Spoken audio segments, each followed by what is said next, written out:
The sermon was about sex. I didn't actually nod off, though I have heard it before. Marriage gives the okay to sex, is the gist of it. And while it is far from being the be-all and end-all, you can say that again, it is nevertheless the supreme joy of the married state, and a symbol of the relationship between us and God. So, the rabbi concludes, when we say our prayers before we go to bed, if we say our prayers, we are making an offering of everything in our lives, and that includes our sex. Thinking about the sermon during prayer, I felt a pang of sympathy for the deity, gifted with all that sex. No fun. Being made a present of the rare and desiccated conjugations that take place between the rare few.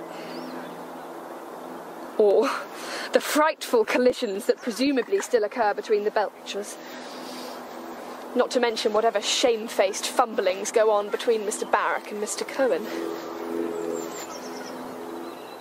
Walking home, I don't know if it was some fatalistic sign from the heavens or a lucky coincidence, but there it was. A 100 Reichmark note. 100 marks. Enough to buy jam, if there is any, bread, and enough to quench my curiosity. Curiosity killed the cat. And just maybe,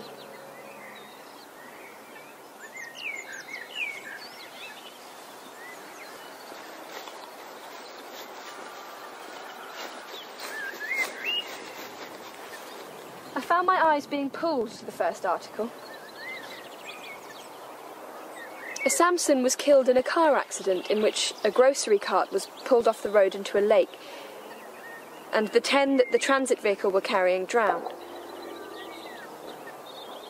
But this wasn't my Sam.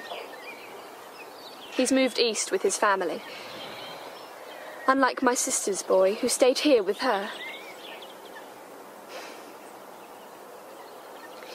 My sisters, I know what you're going through. You have a friend in me, begins to ring quite repetitively, when it appears it's the only thing she feels she can say. She says she understands, but she doesn't. My no-end-in-sight solitude, she knows nothing of the sort. What it's like to construct an entire weekend around a visit to the butcher's. Or to be so chronically untouched that the accidental brush of a stranger's hand sends a jolt of longing straight to your groin.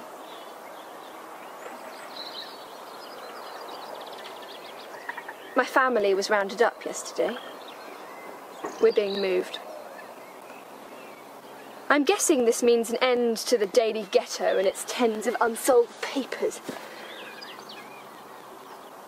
Now, I'm not one for waiting. So when SS Aldrich declares that we will be waiting for several hours, as there is some trouble on the railroads, I've had enough. And I'm in my right mind to give the bastard a slap. How his comrades in arms would love that. You can tell, even in their eyes, there's a drop of pity. Unlike Aldrich, who the people here have become quite familiar with. He took the lives of Sarah and her baby 2 weeks ago.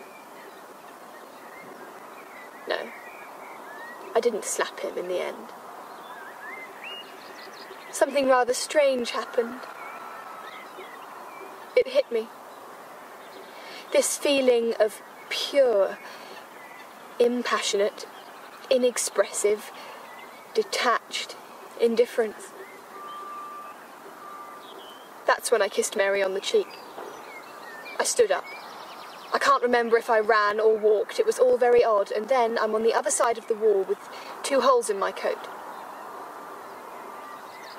It was only in that moment that I didn't feel any pain at all, but I did feel as light as air on top of that wall. Closer to God. like a big human offering of everything in my life.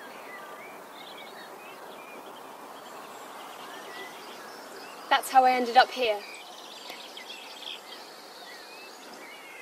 There are shards of glass on top of the wall, so when I jumped over, 2 wounds.